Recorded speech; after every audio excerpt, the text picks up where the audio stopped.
اگر آپ کو کسی سیاسی آدمی نے کوئی سفارش کی ہے تو اس کا ذکر بھی آپ کر سکتے ہیں۔ ہر ہفتے بعد زیر تفتیش مقدمہ کی رپورٹ اس میں درج کرنی ہوتی ہے۔ ہر 15 دن بعد مال خانہ کے بارے میں یعنی سرکاری اسلحہ کی جانچ پڑتال و صفائی کی رپورٹ لکھتے ہیں۔ آغاز روزنامچہ کا وقت سی پی او صاحب یا ضلع کے ایس پی صاحب مقرر کریں گے، اور ایس پی صاحب اپنے ضلع کے لحاظ سے وقت کی تبدیلی کے متعلق کن امور کا خیال رکھیں گے؟ نمبر 1 ٹرانسپورٹ، طلوع آفتاب و غروب آفتاب۔ نمبر 3 موسمی حالات کے متعلق وہ اس قسم کا خیال رکھتے ہوئے اس میں تبدیلی کر سکتے ہیں۔ اس میں یہ رپورٹ بھی دوران گشت کہ کسی پولیس افسر سے کوئی ایسے حالات کا سامنا ہو جاتا ہے جس کا ضروری ہے کہ رپورٹ کا اندراج وہ ضروری سمجھے کہ اس کا ہونا چاہیے، تو بعد از گشت واپسی پر رپورٹ درج کرے یا اسی وقت بذریعہ فون محرر کو وہ رپورٹ درج کروا سکتا ہے۔ اس کی آخری رپورٹ جو ہوتی ہے وہ بندی اور مد پیشگی و مد متفرق کے متعلق ہوتی ہے۔ یہ رپورٹ ایس ایچ او تھانہ یا تھانہ میں موجود سینئر ترین افسر کی جانب سے درج ہوتی ہے، اور نیچے اس کے دستخط ہوں گے اور تاریخ لکھی جائے گی۔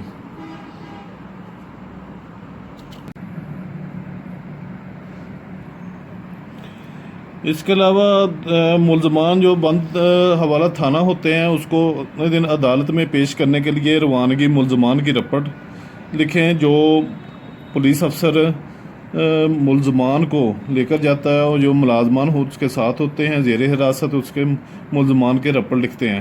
یہ نمونہ کے طور پر آپ کو یہ بتا رہا ہوں کہ مثال کے طور پر محمد زمان ایس آئی ہے، اس نے ملزمان کو عدالت میں پیش کرنا ہے، تو نوعیت رپورٹ کے خانہ میں لکھیں گے روانگی ملزمان، وقت 10 بجے دن، من ایس آئی ماں محمد عظیم 707 سی، یاسر رفات 299، ملزمان کیسر ندیم، محمد جمیل، پسران، غلام حیدر، اقوام گجر، سکنائے فلاں، مقدمہ نمبر 76، مورخہ جرم، تھانہ صدر، بند شدہ حوالات کو درست ہتھ کڑیاں لگوا کر حوالات سے نکلوا کر زیر حراست یاسر رفات، بس سواری سرکاری گاڑی، ڈرائیور نظر حسین برائے پیش کرنے بعدالت جناب علاقہ مجسٹریٹ صاحب ضلع کچہری روانہ ہوتا ہوں۔ ایسے رپورٹ لکھتے ہیں۔ رپورٹ کے بغیر ملزمان کو بغیر رپورٹ کے نہیں لے جا سکتے، اور واپسی پہ اگر کوئی ملزم عدالت سے رہا جو مثال کے طور جوڈیشل ہو جاتا ہے تو اس کی واپسی پہ جوڈیشل کی رپورٹ لکھی جائے گی کہ اور عدالت کا ذکر کیا جائے گا کہ عدالت میں جج صاحب کے حکم سے اس کو جوڈیشل لاک اپ میں بند کیا ہوا ہے۔ اگر اس کا ریمانڈ جسمانی ملا ہے تو واپسی پہ اس کا ذکر کریں گے رپورٹ میں کہ واپسی، ایسے آپ کو نمونہ کے طور پر یہ مثال کے طور پر واپسی بندی کا ذکر کرتے ہیں ملزمان کی۔ مثال کے طور پر محمد ریاض اے ایس آئی ہے، وہ لے کے گیا اس کو واپسی و بندی ملزمان 2 کس، وقت 11:45 بجے دن، من اے ایس آئی ماں ہمراہی ملازمان باحوالہ رپورٹ نمبر اس کا ذکر کریں گے، مقدمے کا ذکر کریں گے، اور فلاں فلاں بندے کا جسمانی ریمانڈ آپ کو ملا ہے، بعد جامع تلاشی لینے بند حوالات کیا گیا ہے۔ ایسے رپورٹ لکھیں گے۔ جو بھی افسر جو بھی کام کرے گا، تھانے سے جائے گا، تھانے سے آئے گا، ملزمان کو لے کے جائے گا، ملزمان کی انٹیروگیشن کے لیے حوالات سے باہر نکالے گا، تو سبھی اس روزنامچہ میں رپورٹ درج ہوگی۔ اس کے علاوہ کوئی پرائیویٹ آدمی ہے، وہ کہتا ہے کہ مجھے فلاں فلاں بندیاں نے مارا پیٹا ہے، تو اس کی مکمل اس کا نام بلدیت لکھ کے آگے نوعیت خانے میں مار پیٹ لکھنا ہے، اور اس کی درخواست کا تمام متن اس روزنامچہ میں درج کر کے اس کو مضروبی سرٹیفکیٹ دے کر کسی کانسٹیبل کے زیر نگرانی اس کو متعلقہ جو ہوگا ہسپتال اس میں بھجوایا جائے گا، اس کا ملازہ ڈاکٹری کروایا جائے گا۔ اس کے بعد جو ضابطہ کارروائی بنتی ہوگی تو اس کے خلاف ملزمان کے خلاف ضابطہ کارروائی کی جائے گی. ٹھیک ہے. اگر کوئی پولیس افسر استغاثہ تحریر کردہ کسی کانسٹیبل کے ہاتھ بھیجے گا تو اس کی رپٹ پہلے درج روزنامچہ کی جائے گی. اس کے بعد F I R register number 1 جو سابقہ وی لاگ میں آپ کو بتا چکے ہیں تو کیسے ایف آئی آر درج کرنی ہے، اس میں ایف آئی آر درج ہوگی. اس سے پہلے روزنامچہ میں رپٹ درج کی جائے گی. ایسے کاغذات زائد از قبضہ یا ہر 15 دن بعد ہفتے بعد والی رپٹ، 15 دن بعد رپٹ، ہفتے بعد زیر تفتیش مقدمہ کی رپٹ. زیر تفتیش مقدمات کی تفصیلی سے رپٹ دی جائے گی کہ کون سا مقدمہ کس پولیس افسر کے زیر تفتیش پایا گیا ہے. تو اور متعلقہ ایس ایچ او اس زیر تفتیش مقدمات کے حوالے سے میٹنگ کرے گا. وہ رپٹ بھی میٹنگ والی وہ بھی رپٹ درج کی جائے گی. اس طرح مختلف قسم کی رپٹ ہائے روزنامچہ میں درج کرتے ہیں. مثال کے طور پہ کسی بندے کا پاسپورٹ گم ہو جاتا ہے یا شناختی کارڈ گم ہو جاتا ہے یا کوئی اس کا ڈاکومنٹ کوئی بھی کسی قسم کا وہ گم ہو جاتا ہے تو اسے بیان حلفی اسٹامپ لے کر اس کی درخواست لے کر تو وہ بھی رپٹ لکھ کر نقل رپٹ اس کے متعلقہ بندے کو دی جاتی ہے.